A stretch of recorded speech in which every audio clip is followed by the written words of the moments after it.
All right. Welcome once again. Third installment of the Climate Dialogues. Me and the group who've been doing this are super happy to have organized this event and really excited to have you here. We know it's getting close to the end of the year and everyone's getting extra tired and fed up of Zoom. So thanks for taking the time to be here and discuss this extremely interesting topic that we will today.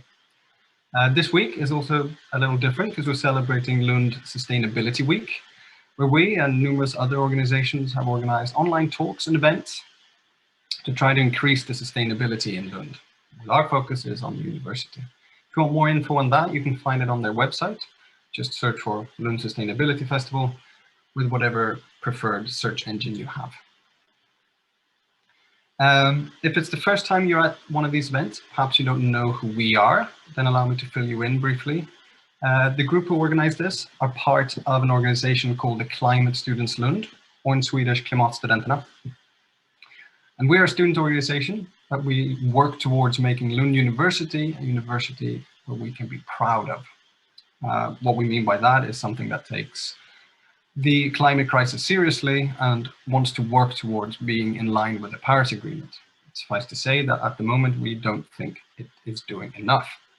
We do this by trying to increase knowledge with events such as this. We also we write reports either for the school or we write articles for newspapers. We do a lot of things. If you want to get engaged with us, you're always welcome, always look for members. Send me or any of the people in the Zoom message saying, hey, that sounds interesting. I want to join, and we will get you up to date. We're also having our annual meeting next week. So if you're really engaged and want to apply for the board, you're welcome to do so. Or if you just want to know more, that'll be an excellent place to learn a bit about it. So the climate dialogues that we are here today is we try to host two different thinkers who are experts within their field, usually different fields, and then we try to branch them or see if there are any similarities and see if we can facilitate some kind of trans and interdisciplinary discussion. Most importantly, we try to inspire you who are here to work towards bettering the climate within your own field, whatever that may be. So hoping that will inspire you. Today, our researchers actually know each other since before, so this is new for us, and usually they don't. So that'll be fun for us and for them, hopefully. So the way it works is that you'll be hearing two 20-minute presentations. Then we'll have a short break. And then once we get back, we'll have a discussion where everyone, including our speakers, are free to ask questions. So while you're listening, think of any questions, and then after the break, we'll get back to them. Sorry. You can also send messages in the chat, or you can send them to me privately and I will read them if you don't want your name or anything like that on shown. You can also send it to anyone with the climate students in their name, and you can do it in Swedish or English, and we will do our best to translate. Finally, before I introduce our speakers, I'd like to ask a quick favor. After the presentation and after the event, please take a minute to fill out our feedback survey. It will really help. You just need a QR scanner. There will be a code on the screen. And we want to make this as good as possible. So if you can fill that out, it will be excellent. For example, say Michael, the moderator, talks way too much in the intro or something similar. Furthermore, there's a QR code to join if you want to get our newsletter that we write after every event. Finally, for those of you who came in late, this will be recorded or is recorded, and we'll be making a new YouTube channel. And there you can see it in hindsight as well. Right, that's enough of that. So without further ado, I want to make a quick introduction of our first prominent speaker today, Associate Professor and Political Scientist Magdalena Bexell. So Magdalena is currently researching questions surrounding legitimacy, responsibility, and accountability in governance. As I've understood it, it's primarily in regard to the processes through which the 2030 Agenda and its Sustainable Development Goals can become part of our national politics. So basically, how to make Agenda 2030 more nationalized and grounded and a little less esoteric and out there, so to speak. If you have any questions on politics, legitimacy, power, and how to actually implement Agenda 2030 while you're in the right place. Please give a huge round of digital applause for the brilliantly well-informed and our brightest shining star political science, Magdalena Bexell. Thank you, thank you, thank you. That was very, very, I'm not sure I can live up to that, but I'll do my best to try. Thank you. So I will share my screen to start. Let's see. Right. There we go.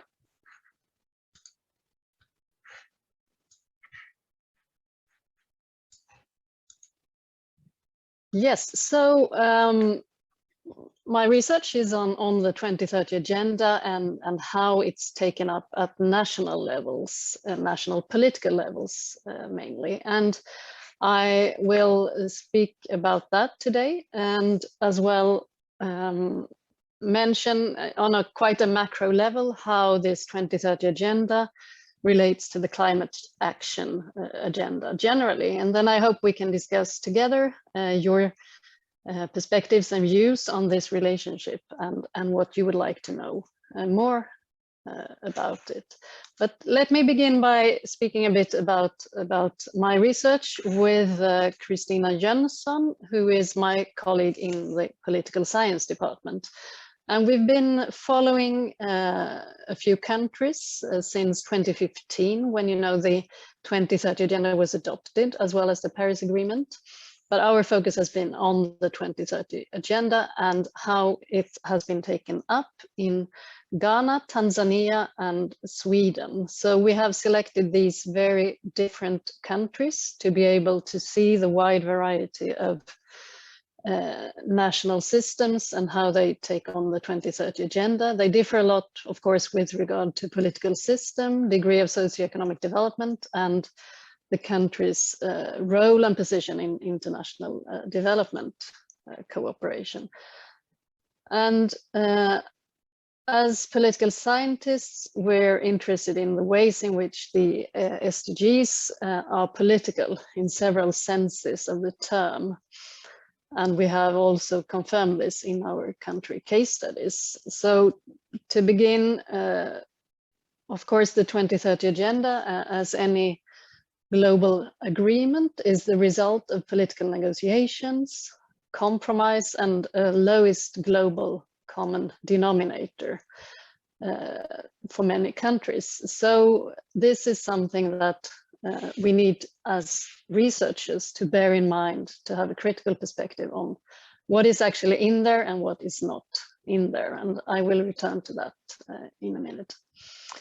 They are also political in the sense that the main responsibility for the realization of the 2030 agenda resides with political institutions, primarily governments, but also international organizations.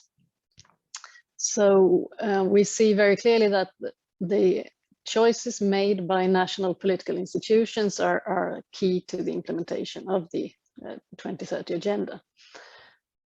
And thirdly, implementation is far from a technical matter, but requires political prioritizations and will involve goal conflicts, which opens for political contestation of this agenda and its implementation. And it doesn't enter a void at a national level, of course, but a pre-existing political setting around sustainable development nationally. So theoretically, I want to mention that our research has been guided by three concepts: legitimacy, responsibility, and accountability, which provide different lenses on the politics of the SDGs. So I will briefly mention a few things under each. Clearly, there are many legitimacy challenges when such a global agenda is intended to be taken up at other political levels. So how, for instance, at local levels are these global goals to be interpreted and to be obtained some kind of political ownership around. These are very slow processes, and overall we have found that legitimation attempts were very active before the adoption of the agenda, driven by the UN in many countries. But after its adoption, it's been less of that. So it's there is quite a gap between political and policymaking elites and citizens in many countries with regard to knowledge about the agenda as such, but also about processes that potentially tap into its realization. Even if there is increasing involvement, and in this context of our university and your knowledge, it may not seem like there is such a gap, but in most countries there is still a gap between elites and citizens with regard to knowledge about the agenda.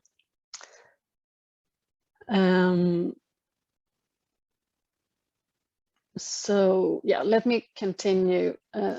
With regard to responsibility, it's been, there is a clear tension in all countries between the very holistic ambition of the goals and the agenda and the issue-based organization of political life in most countries. Is still an extreme challenge for most countries, and this is surprisingly similar across Sweden, Tanzania, and Ghana, as different as they are, to take on a holistic approach to sustainable development. We have conducted many interviews with elite policymakers, and they confirm this, that it's still very hard to align responsibility in some holistic manner with the very issue-based mandates of government agencies and budgets, national budgets and ministries, and so on.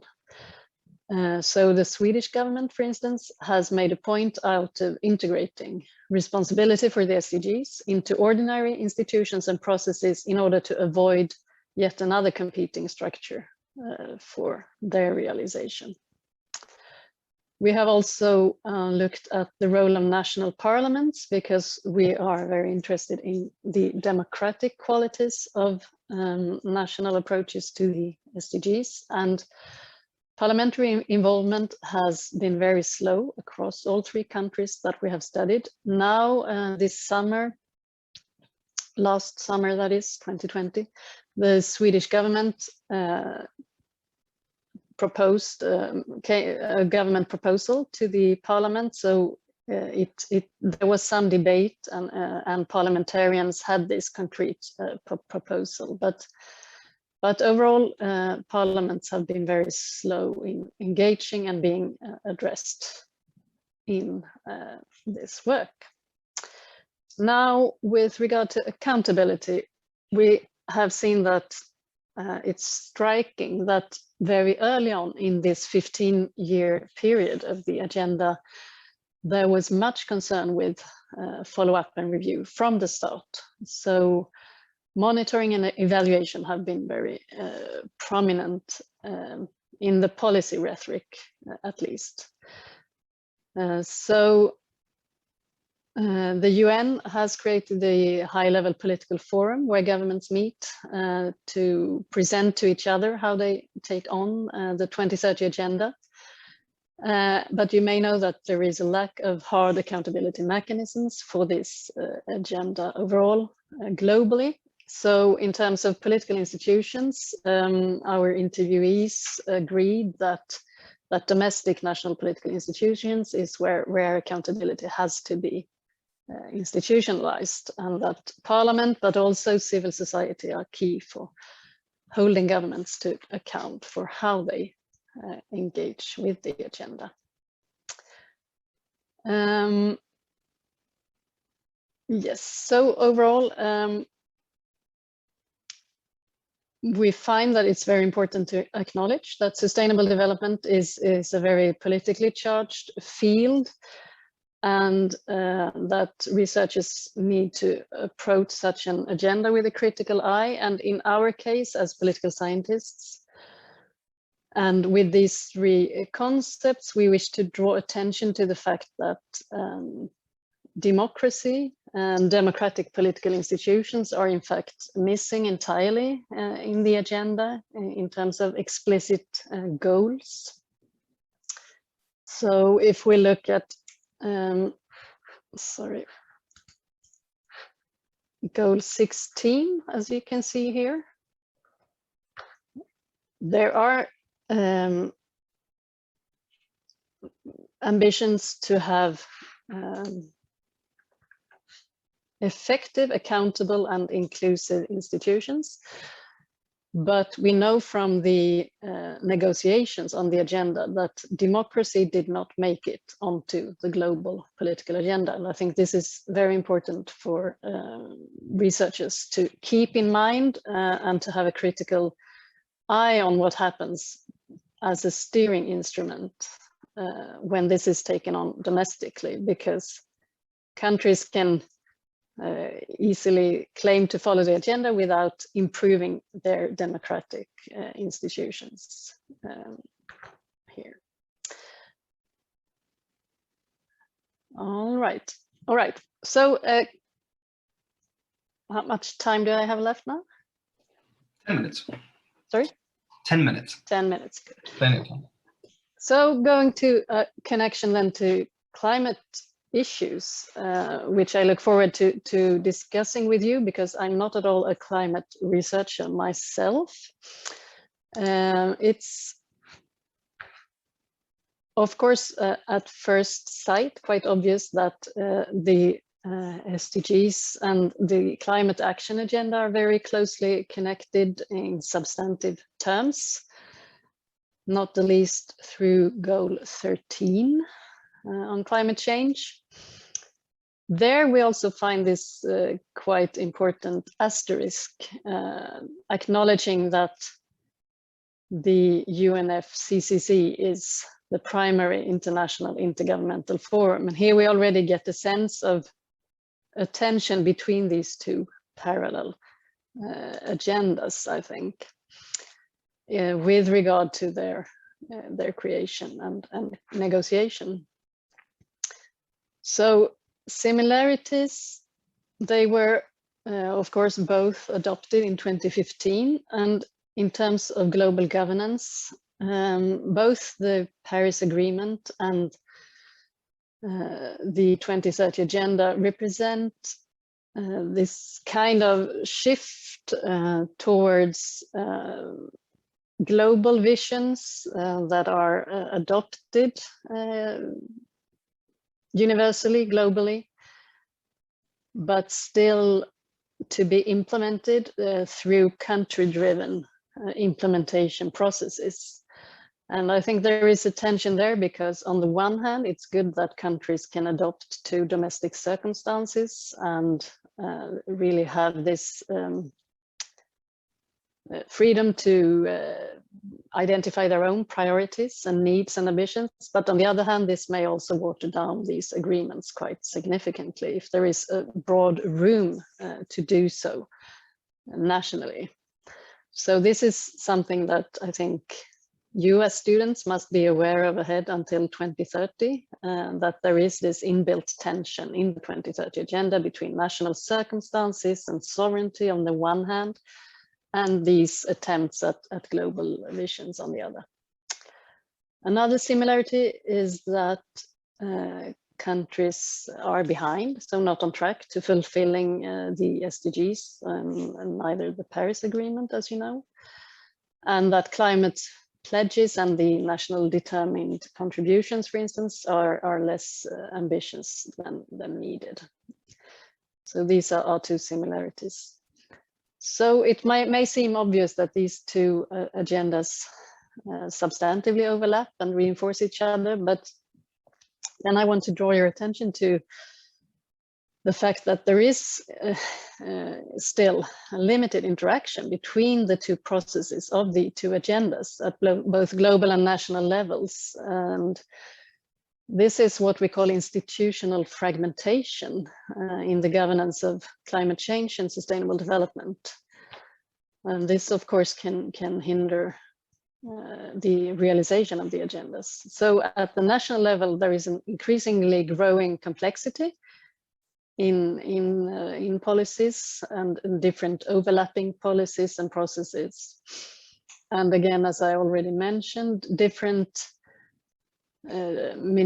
ministries are responsible for implementing the nationally determined contributions, and other ministries are responsible for the SDGs, for instance, and they often work in silos. So the connections then between climate change and the SDGs is really a challenge for conventional decision making. And this is also what we find in countries' own reports of how they work with these processes. They acknowledge that this is challenging because each agenda has its own history and communities of actors and political dynamics. So national level implementation generally proceeds on different tracks, where perhaps the environment ministries steer the climate change agenda, as in Sweden, and others, government institutions such as the Office of the Prime Minister or the Finance Minister, are then in charge of coordinating SDG implementation. Sorry? 5 minutes ago, Magdalena. Thank you. Yes, that was the slide on that. Never mind. I would like to draw your attention to a very good tool for studying interlinkages between nationally determined contributions and the SDGs, developed by Stockholm Environment Institute, that does great research on this that I hope you're familiar with. This you can find through the link I've entered here, and you can use this tool to look for different levels of governance and different goals and countries and so on. So it's a great tool for anyone, for instance, working on a thesis in this area. I would really recommend as a thesis subject to critically explore these connections.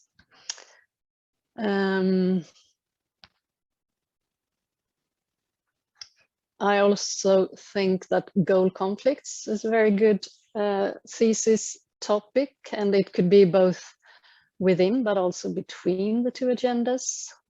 For instance, goals to eradicate poverty might conflict with goals to reduce carbon emissions if not undertaken in a good way. And if climate adaptation can be pursued in an inclusive way in very unequal societies, there can be a lot of goal conflicts on the ground in such areas. Going back to this slide finally, I think it's important to wrap up that researchers bring critical perspectives on these two global agendas, and in my case it's particularly concerning the role of democratic institutions and democratic norms. Again, this is lacking in the SDGs.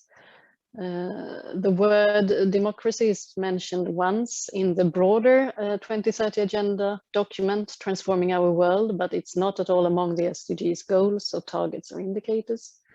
And there is nothing around it, nothing of it in the Paris Agreement. So that's something I would like to draw your attention to in terms of domestic national processes on these agendas. And yes, I look forward to hearing your reflections on this relationship, because you are, I guess, approaching it from the climate change side rather than from the entry point of the 2030 agenda, as I've been doing in my research here. So, okay, I think I'll end here. Let's see, stop sharing. Thank you so much. Yeah, I look forward to our discussion.